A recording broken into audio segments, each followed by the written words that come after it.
ತುಮಕೂರಿನಲ್ಲಿ ಹೆಚ್ಚಾಯಿತು Parameshwar name board fight.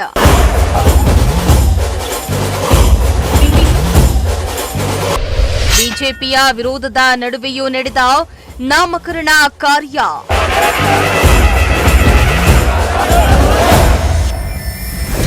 ಪರಂಪರಾ bat ಬೀಸಿ ಬಿಜೆಪಿ ವಿರುದ್ಧ ಸಿಡಿದೆದ್ದ ಡಿಎಸ್ಎಸ್. ನಿನ್ನೆಯಿಂದ ತುಮಕೂರು ರಾಜಕೀಯದಲ್ಲಿ ಅಲ್ಲೋಲ ಕಲ್ಲೋಲವೇ ಎದ್ದಿದೆ. ಮಹಾತ್ಮ ಗಾಂಧಿ ಕ್ರೀಡಾಂಗಣದ ಒಳಾಂಗಣಕ್ಕೆ ಪರಮೇಶ್ವರ್ ಹೆಸರು ನಾಮಕರಣ ಮಾಡುವ ವಿಚಾರವಾಗಿ ಫುಲ್ ವಾರ್ ನಡೆಯಿತು. ಬಿಜೆಪಿ ಕ್ರೀಡಾಂಗಣದ ಮುಂದೆಯೇ ಪ್ರತಿಭಟನೆ ನಡೆಸಿ ಆಕ್ರೋಶವನ್ನ ಹೊರಹಾಕಿತ್ತು. ಒಳಾಂಗಣ ಕ್ರೀಡಾಂಗಣಕ್ಕೆ ಗೃಹ ಸಚಿವ ಜಿ ಪರಮೇಶ್ವರ್ ಅವರ ಹೆಸರಿಟ್ಟಿರೋ ವಿವಾದದ ನಡುವೆಯೇ ಇಂದು ನಾಮಫಲಕ ಅನಾವರಣಗೊಂಡಿದೆ. ರಾಜ್ಯ ಒಲಿಂಪಿಕ್ಸ್ ಅಧ್ಯಕ್ಷ ಗೋವಿಂದರಾಜು ಅನಾವರಣಗೊಳಿಸಿದ್ದಾರೆ.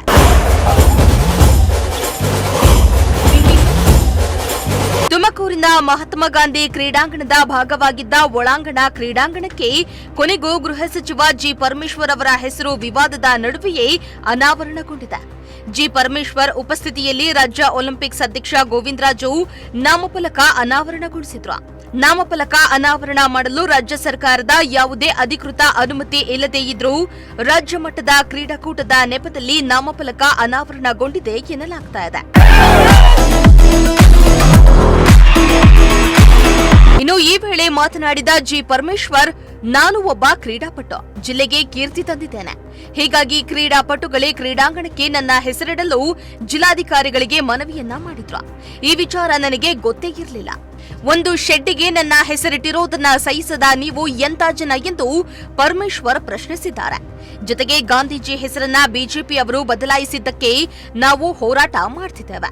ಅಂತಹದ್ರಲ್ಲಿ ಗಾಂಧೀಜಿ ಹೆಸರು ನಾವು ತೆಗಿತೀವಾ ಎಂದು ಪ್ರಶ್ನೆ ಮಾಡಿದ್ದಾರೆ. ರಾಜಕೀಯವಾಗಿ ಇದನ್ನ ನೋಡೋದಾದ್ರೆ ನಾವು ಸಾಮಾನ್ಯವಾಗಿ ನಾನು ಒಬ್ಬ ಕ್ರೀಡಾಪಟುವಾಗಿ, ಗೋವಿಂದರಾಜು ಅವರು ಒಬ್ಬ ಕ್ರೀಡಾಪಟುವಾಗಿ ಹೇಳೋದು, ರಾಜಕಾರಣ ಕ್ರೀಡೆಯಲ್ಲಿ ಮಾಡೋದಿಲ್ಲ, ಕ್ರೀಡೆಯಲ್ಲಿ ರಾಜಕಾರಣ ಇರಬಾರದು.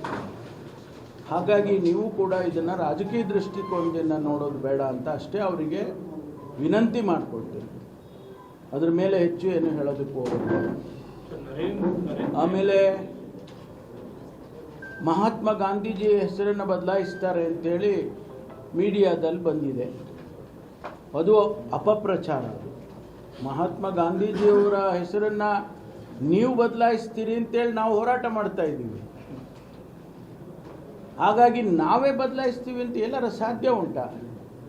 ಮಹಾತ್ಮ ಗಾಂಧೀಜಿಯವರ ಹೆಸರನ್ನು ನಾವು ಯಾವುದೇ ಕಾರಣಕ್ಕೂ ಈ ಸ್ಟೇಡಿಯಂನಲ್ಲಿರುವಾಗ ಬದಲಾಯಿಸೋದಿಲ್ಲ. ಪರಮೇಶ್ವರ್ ಅಲ್ಲ, ಯಾರ ಹೆಸರೂ ಇಡೋದಿಲ್ಲ. ಹಾಗಾಗಿ ಅದು ಒಂದು ನಮ್ಮ ಒಳಾಂಗಣಕ್ಕೆ ಸಂಕೀರ್ಣ ಮಾಡಿದ್ದಾರೆ ಅಷ್ಟೇ. ಅದಕ್ಕೆ ಹೆಸರಿಟ್ಟಿದ್ದಾರೆ ಬಿಟ್ಟರೆ ಇದು ಮಹಾತ್ಮ ಗಾಂಧೀಜಿ ಸ್ಟೇಡಿಯಮ್ಗೆ ಮತ್ತು ಈ ಹೆಸರು ಇಡೋದಕ್ಕೆ ಸಂಬಂಧ ಇಲ್ಲ ಅನ್ನೋದನ್ನು ಕ್ಲಾರಿಫಿಕೇಷನ್ ಮಾಡ್ತೇವೆ. ಯಾಕೆಂದರೆ ರಾಜ್ಯದಲ್ಲೆಲ್ಲ ಸುದ್ದಿ ಹಬ್ಬಿಸ್ಬಿಟ್ಟಿದ್ದಾರೆ. MG ಸ್ಟೇಡಿಯಂ ಬದಲಾಯಿಸ್ತಾರಂತೆ, MG ಸ್ಟೇಡಿಯಂ ಮಹಾತ್ಮ ಗಾಂಧಿನ ಬದಲಾಯಿಸಿ ಇಟ್ಕೊಳ್ತಾರೆ ಅಂತ, ಅದು ಸುಳ್ಳು. ಇನ್ನು ಇದರ ನಡುವೆ ಕ್ರೀಡಾ ಇಲಾಖೆಯ ಆಯುಕ್ತರಿಗೆ ಜಿಲ್ಲಾ ಯುವ ಸಬಲೀಕರಣ ಹಾಗೂ ಕ್ರೀಡಾ ಇಲಾಖೆ ಬರೆದಿರುವ ಪತ್ರವೊಂದು ಬಿಡುಗಡೆಯಾಗಿದೆ. ಜಿ ಪರಮೇಶ್ವರ್ ಅವರ ಹೆಸರು ಮಹಾತ್ಮ ಗಾಂಧಿ ಒಳಾಂಗಣ ಕ್ರೀಡಾಂಗಣಕ್ಕಿಡಲು ಈ ಪತ್ರದಲ್ಲಿ ಅನುಮತಿ ಕೋರಲಾಗಿದೆ. ಸಭೆಯಲ್ಲಿ ಕ್ರೀಡಾಪಟುಗಳ ಒತ್ತಾಯದಂತೆ ನಿರ್ಣಯ ತೆಗೆದುಕೊಳ್ಳಲಾಗಿದೆ ಎಂದು ಉಲ್ಲೇಖಿಸಲಾಗಿದೆ. ಈ ಪತ್ರಕ್ಕೆ ರಾಜ್ಯ ಕ್ರೀಡಾ ಇಲಾಖೆಯಿಂದ ಮರು ಉತ್ತರ ಬಂದಿಲ್ಲ, ಅಂದರೆ ಅನುಮತಿ ಸಿಕ್ಕಿಲ್ಲ. ಆದರೂ ತರಾತುರಿಯಲ್ಲಿ ಅಧಿಕಾರಿಗಳು ಪರಮೇಶ್ವರ್ ಅವರನ್ನ ಓಲೈಕೆ ಮಾಡಲು ಅವರ ಹೆಸರನ್ನ ಇಟ್ಟಿದ್ದಾರೆ ಎಂದು ಬಿಜೆಪಿ ಆರೋಪಿಸಿದ್ದಾರೆ.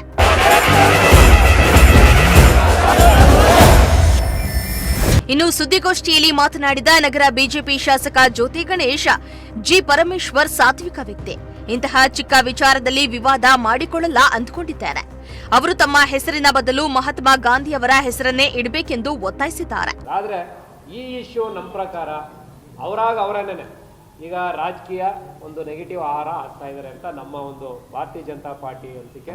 ಇವತ್ತು ಏನು ಮಹಾತ್ಮ ಗಾಂಧಿ ಸ್ಟೇಡಿಯಂನಲ್ಲಿ ಇವತ್ತು ಅವರ ಒಂದು ಹೆಸರಿಟ್ಟು ಯಾವುದೋ ಒಂದು ಭಾಗಕ್ಕೆ ಮಾಡ್ರಂಥದ್ದು, ಇದು ಪಬ್ಲಿಕ್ ಸೆಂಟಿಮೆಂಟ್ಸು ಇವತ್ತು ಅದರ ವಿರುದ್ಧವಾಗಿದೆ. ಅದನ್ನು ಇವತ್ತು ಭಾರತೀಯ ಜನತಾ ಪಾರ್ಟಿ ಮಾಡ್ತಿದ್ದೀವಿ. ಈಗ ಅವ್ರಿಗೆ ಆ ಒಂದು ಕೆಪಾಸಿಟಿ ಅವ್ರ ವ್ಯಕ್ತಿತ್ವಕ್ಕೆ ಬೇಕಾದ್ರೆ ಈಗ ಸೋರೆಕುಂಟೆಯಲ್ಲಿ ದೊಡ್ಡದೊಂದು ಕ್ರಿಕೆಟ್ ಸ್ಟೇಡಿಯಂ ಅವರೇ ಇನಿಷಿಯೇಷನ್ ತಗೊಂಡು ಮಾಡಿದ್ದು, ಅಲ್ಲಿ ಇಡ್ಲಿ, ಅದಕ್ಕೆ ಯಾರ್ದು ತಕರಾರಿಲ್ಲ.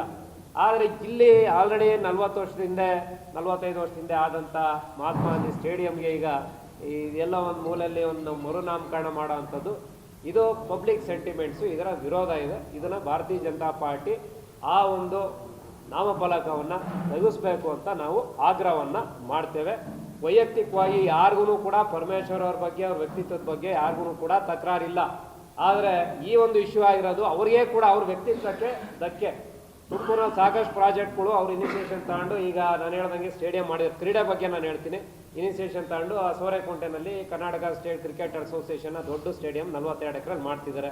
ಅಲ್ಲಿ ಅವ್ರ ಹೆಸರು ಇಡ್ಲಿ ಬೇಕಾದ್ರೆ. ಆಮೇಲೆ ಏನೇನು ಪ್ರೊಸೀಜರ್ ಇದೆ ಆ ಪ್ರೊಸೀಜರ್ ಪ್ರಕಾರ ಈಗ ಗೊತ್ತಿರಲಿ ತಮಗೆ, ಒಂದು ರೈಲ್ವೆ ಸ್ಟೇಷನ್ಗೆ ಹೆಸರಿಡ್ಬೇಕಾದ್ರೆ ಇವತ್ತು ಶಿವಕುಮಾರ ಸ್ವಾಮೀಜಿ ಅನ್ನೋ ಒಂದು ಮೂಮೆಂಟ್ ಏನಾಗಿದೆ, ಅದು ಕೇಂದ್ರದ ಹೋಮ್ ಮಿನಿಸ್ಟರ್ ಹೋಗಿ SP ಬರೆದು ತಕರಾರುಗಳಿದಾವ, ಮತ್ತೊಂದು ಇವೆಲ್ಲವನ್ನು ಕೂಡ ನಡೀತದೆ. ಒಂದು ತುಮಕೂರು ಸ್ಮಾಲ್ ಸರ್ಕಲ್ಗೆ ಏನಾರು ಹೆಸರು ಆಗ್ಬೇಕಾದ್ರೆ ಸಂಘರ್ಷಗಳು ಆಗ್ತವೆ ಅಂತೇಳಿ ಪೇಪರ್ ನೋಟಿಫಿಕೇಶನ್ ಕೆಲವು ಪ್ರಾಬ್ಲಮ್ ಆಗುತ್ತೆ ಅಂತ ನಾನು ಹೆಸರು ಹೇಳೋಕ್ಕಲ್ಲ ಯಾವ್ಯಾವ ಸರ್ಕಲ್ಗೆ ಏನೇನು ಪ್ರಾಬ್ಲಮ್ ಆಗಿತ್ತು ಅಂತ. ಯಾಕಂದ್ರೆ ನಮಗೆ ಗೊತ್ತು ಅದು ಇಶ್ಯೂ ಲಾಸ್ಟ್ 6-7 ವರ್ಷದಿಂದ ಯಾವ್ಯಾವ ಸರ್ಕಲ್ಗೆ ಏನೇನು ಇಶ್ಯೂ ಆಗಿತ್ತು, ಏನು ನಿಂತೋಗಿದೆ, ಏನು ಹಿಡ್ದಲ್ಲ ಅನ್ನೋದು ಕೂಡ ಗೊತ್ತು. ಆದ್ದರಿಂದ ಇಂಥ ವ್ಯವಸ್ಥೆ ಇರಬೇಕಾದ್ರೆ ಯಾರು ಮಿಸ್ಲೀಡ್ ಮಾಡಿ, ನನ್ನ ಪ್ರಕಾರ ಅವರು ವೈಯಕ್ತಿಕವಾಗಿ ಅದು ಯಾವುದೋ ಒಂದು ಗೂಡಿಗೆ ತಗೊಂಡು ಅವ್ರು ಹೆಸರಿಡೋದಕ್ಕೆ ನನ್ನ ಪ್ರಕಾರ ಅವ್ರಿಗೆ ಗೊತ್ತೋ ಇಲ್ವೋ ಗೊತ್ತಿಲ್ಲ, ಆದರೆ ಇದು ಆಗೋಗಿದೆ. ಅದರಿಂದ ಭಾರತೀಯ ಜನತಾ ಪಾರ್ಟಿ ಇವತ್ತು ಆಗ್ರಹ ಮಾಡ್ತೇವೆ, ಆ ಒಂದು ಮಹಾತ್ಮ ಗಾಂಧಿ ಕ್ರೀಡಾ ಸಂಕೀರ್ಣ ಏನಿದೆ ಸ್ಟೇಡಿಯಮ್ಮು, ಅದು ಮಹಾತ್ಮ ಗಾಂಧಿ ಸ್ಟೇಡಿಯಂ ಆಗಿ ಉಳಿಸ್ಬೇಕು. ಯಾವುದು ಒಳಗೆ ಸಣ್ಣ ಪುಟ್ಟ ಭಾಗಗಳಿಗೆ ಯಾವುದನ್ನು ಕೂಡ ಏನು ಹೆಸರಿಟ್ಟಿದ್ದಾರೆ ಅದನ್ನ ವಾಪಸ್ ತಗೋಬೇಕು ಅಂತ ಆಗ್ರಹವನ್ನ ಮಾಡ್ತಾರೆ. ಈ ಎಲ್ಲಾ ಬೆಳವಣಿಗೆ ನಡುವೆ ಡಿಎಸ್ಎಸ್ ಕಾರ್ಯಕರ್ತರು ಪರಂಪರಾ ಬ್ಯಾಟ್ ಬೀಸಿದ್ದಾರೆ. ಬಿಜೆಪಿ ಜನರಿಗೆ ತಪ್ಪು ಮಾಹಿತಿಯನ್ನ ನೀಡಿ ದಲಿತ ನಾಯಕನ ಹೆಸರಿಡಲು ವಿರೋಧಿಸುತ್ತಿದೆ ಎಂದು ಆರೋಪಿಸಿದ್ದಾರೆ. ಸರ್, ನಿನ್ನೆ ಸಂಜೆ BJP ನಾಯಕರುಗಳು ಒಂದು ಡಾಕ್ಟರ್ G ಪರಮೇಶ್ವರ್ ಒಳ ಕ್ರೀಡಾಂಗಣ ಅಂತ ಅಂದ್ಬಿಟ್ಟು ಏನು ನಾಮಫಲಕವನ್ನು ಹಾಕಿದ್ದಾರೆ, ಅದರ ವಿರುದ್ಧವಾಗಿ ನಿನ್ನೆ BJP ನಾಯಕರುಗಳು ಕೆಲವರು ಯಾವುದೇ ಮಾಹಿತಿ ಗೊತ್ತಿಲ್ಲತಕ್ಕಂಥ ಅವಿವೇಕಿ BJP ನಾಯಕರುಗಳು ನಿನ್ನೆ ನಿಂತ್ಕೊಂಡು ಒಬ್ಬ ದಲಿತರ ಉಪಮುಖ್ಯಮಂತ್ರಿ ಆಗಿರ್ತಕ್ಕಂಥದ್ದು ಮತ್ತು ಈ ಜಿಲ್ಲೆಯ ಉಸ್ತುವಾರಿ ಮಂತ್ರಿಗಳು ಹಾಗೂ ಶಿಕ್ಷಣ ಕ್ಷೇತ್ರದಲ್ಲಿ ಬಡ ಮಕ್ಕಳಿಗೆ ವಿದ್ಯಾದಾನ ಮಾಡಿರ್ತಕ್ಕಂಥ ಒಂದು ಡಾಕ್ಟರ್ G ಪರಮೇಶ್ವರ್ ಅವ್ರನ್ನ ಹೆಸರನ್ನು ಏಳ್ಗೆಯನ್ನು ಸಹಿಸದೆ ಅವರು ನಿನ್ನೆ ಒಂದು ಧಿಕ್ಕಾರವನ್ನು ಕೂಗ್ತಾರೆ ಮತ್ತು ಇದನ್ನು ತೆರವುಗೊಳಿಸಬೇಕು ಅಂತ ಹೇಳ್ತಾರೆ. ನಾವು ಹೇಳ್ತಾ ಇದ್ದೀವಿ, ಯಾವುದೇ ಕಾರಣಕ್ಕೂ ಡಾಕ್ಟರ್ G ಪರಮೇಶ್ವರ್ ಅವರ ಒಳಾಂಗಣ ಅಂತ ಇಟ್ಟಿರ್ತಕ್ಕಂಥ ಹೆಸರನ್ನ ಯಾವುದೇ ಕಾರಣಕ್ಕೂ ತೆಗಿಬಾರ್ದು.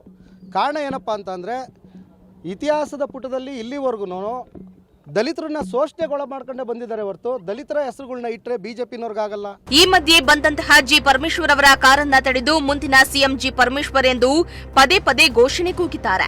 ಪರಮೇಶ್ವರ್ ಅದಕ್ಕೆ ಡೋಂಟ್ ಕೇರ್ ಅನ್ನದೇ ಹೊರಟಿದ್ದಾರೆ. ಆದರೆ ಸದ್ಯ G ಪರಮೇಶ್ವರ್ ಅವರ ಹೆಸರು ಯಾವುದೇ ಅನುಮತಿ ಇಲ್ಲದೆ ಅನಾವರಣಗೊಂಡಿದೆ. ಪ್ರತಿಪಕ್ಷ ಬಿಜೆಪಿ G ಪರಮೇಶ್ವರ್ ಹೆಸರು ತೆಗೆದು ಮಹಾತ್ಮ ಗಾಂಧಿ ಹೆಸರು ಹಾಕೋವರೆಗೂ ಹೋರಾಟ ಮಾಡ್ತೇವೆಂದು ಪಟ್ಟು ಹಿಡಿದಿದ್ದಾರೆ.